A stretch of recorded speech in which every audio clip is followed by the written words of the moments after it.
really hate when things are constantly changing. It's just so distracting.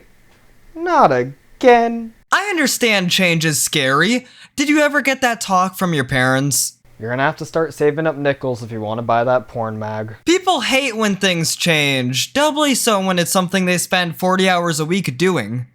Working? No. Of course I'm talking about games. Why is it that people get so mad when something like the art style of their favorite franchise changes, or their favorite series stops being well made? Well, I think I've figured out why. Truly the Nobel of the modern day. The main reason change is hated so much is it being poorly framed to the player, and not giving them the full reason for why each change was made. But first, we should figure out why games need to change. Do you find yourself bored out of your mind, tired of endless brain-dead play and identical experience after identical experience? Well, I have the solution for you, Ashley Madison. I mean divorce. I mean change. Divorcing yourself from the baggage of the previous game or update and adding in more interesting elements is essential to keeping a series or a live service title interesting. Had Wind Waker not existed, Twilight Princess wouldn't have been as great as it was, as it took what worked well with Wind Waker's more experimental changes and used them to add on to the pre-existing phenomenal Zelda formula. The true question facing any sequel is how much money it can make. I mean, how much change it can make without upsetting fans. A great example of this is how Breath of the Wild successfully framed its major change as gaining an open world, keeping everything else you love about the franchise, as well as returning to the roots of the original title. And only by the time that we got to Tears of the Kingdom did we find out, much like me in the outside world, we're not going back. Changing what people can expect from a series is a major change, and the most easy way to end up looking like an 18th century royal in France. Had Nintendo not shown that hype-ass demo during Space World the year prior to Wind Waker's announcement, they wouldn't have created the expectation the next generation was going to have this ultra-realistic Zelda. They could have explained their reasoning for the art style change being that it would allow for a more expressive story while still keeping a non-teen, or God forbid a mature rating, and would have likely stopped them from receiving a petition with 11,680 signatures being sent to Nintendo. It would have been 11,683. Granted, I don't think this would have changed it being a commercial failure in the US, because that was ensured by the art style. Not all changes are necessarily for the better, especially when it comes to marketing. Just ask the fucker who renamed Twitter to sound more like a porn site. Probably because it is one. However, I still think it would have reduced the backlash from the more dedicated fans. Now, whether making a cartoony Zelda on a console aimed towards an older demographic that is horrifically falling short of sales expectations is a good idea is a different question.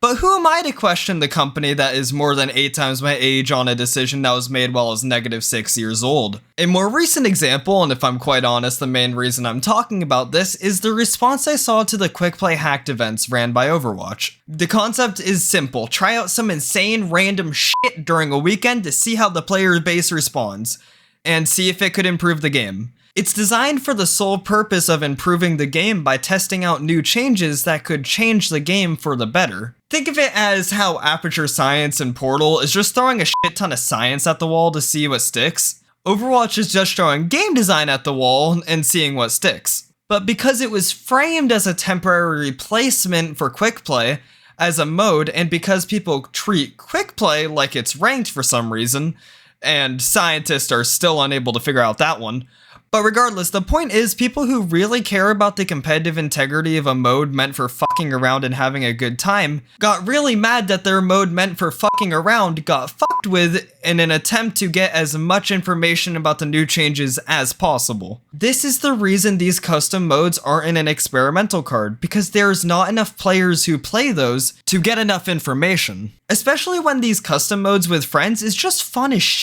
You know shit, it's what your little cousin was playing in last Thanksgiving. The most recent one, called Double Trouble, allowing 2 of the same hero, was super fun, and me and one of my friends duoed for the whole day running double DPS, and just having the best time. Whether we were winning or losing, people kept complaining in almost every game we played about how stupid this change was, and how it was gonna ruin the game, but this was a limited time change that only lasted for a single day, And it was a feature that the game released with. It was only changed later on as a part of a larger change. The thing is, Quick Play Hacked is legitimately one of the best ideas I've ever heard of to keep the game not only interesting during a down week, but also to test out new fun ideas. Yes, the first one did drag on, and maybe wasn't the best set of changes, but if you wanted to play the game normally, Ranked was always an option for a more normal and competitively stable experience. You can't really be mad at the integrity of Quick Play being ruined if it leaves Ranked intact. It just doesn't make sense. And let me be clear about this. I know the feeling of preferring Quick Play. I only have a few hours in it. The problem is many players who aren't as actively involved in the community and developers' channel of communications don't understand why these events are happening and just see it as the game being made more difficult because they don't know what's changed and don't know how to take advantage of it. As you can clearly see from this double bubble graph, it is the players who don't read patch notes who are most affected. Another reason for these changes to be poorly received is when they happen, players who play a lot of Ranked might come and try out Quick Play, making Quick Play games much more difficult for the Quick Play warriors, while also making it more difficult for them, as they might not know what's changed or the rationale behind it. All they know is it's more difficult and they don't want to adapt to the new and fun temporary changes, so they just stop playing. The same reaction happens almost every time a new major patch releases. Most recently was Season 9. A lot of the Season 9 changes, when they were announced, were hated by many people. And so many fucking doomer articles were released. But if you look at more informed players, or just the reaction of those same players later, you'll find out it was a great fucking update. It was one of the best the game's received in years. So it becomes very clear that most people can't understand what the effect of a change is just from its announcement. Wow, that's gonna suck. I never said I wasn't included. Many of the people who shat on the announcement of Wind Waker would be the same people who praised it years later. Change is not always for the worst, and more often than not, time has shown that games changing can massively improve the series or game's health as a whole. Even when people disagree with the changes, sometimes just something being different is all it needed. Many people just need to give the changes a chance. You know, a multicolored shirt is kinda cool. And a fire hazard. Oh hey, obvious foreshadowing. What are you doing here? People often will complain about future changes, or even current ones, without giving it a chance. But believe it or not, I'm not the only person who wants to understand people's reluctance to change, and how to improve people's handling of it. Making a core change to a game or a franchise can cause the players to feel like they have no idea what they are doing, or worse, that they put all their time into a sinking ship. I just finished the blueprints for the Titanic. I don't want anyone making changes to my Magnum revolver. I mean Magnum purpose. I mean best work. Fuck! It also calls into questions the player's competence. Am I going to find out I'm a much better player now that aiming is easier? How will I ever stare a urinal in the face again? Or maybe after they find out that the changes just makes the game more fun, they can't escape the feeling that they are a worse player due to those changes, and them not being used to it. Remember, many people have their comfort game, and that's the game they go back to every time their therapist calls out sick. And any change to that game or series they always go back to can be intimidating. Almost as intimidating as someone named Chuck, who's ready to fuck your wife. Sometimes change to a game or franchise can cause previous issues to be further exasperated, especially in games that are balance dependent. The meta-defining hero can be decided not by a change to their kit, but by one who synergizes with or against them. That is especially true of Overwatch, where a single hero, without receiving a single change, went from the worst tank, to the best tank, to the second worst tank, in a series of 3 updates. But we've talked enough about my hyperfixation for one day. I think the whole matter of how much change is too much change is why you get divisive sequels.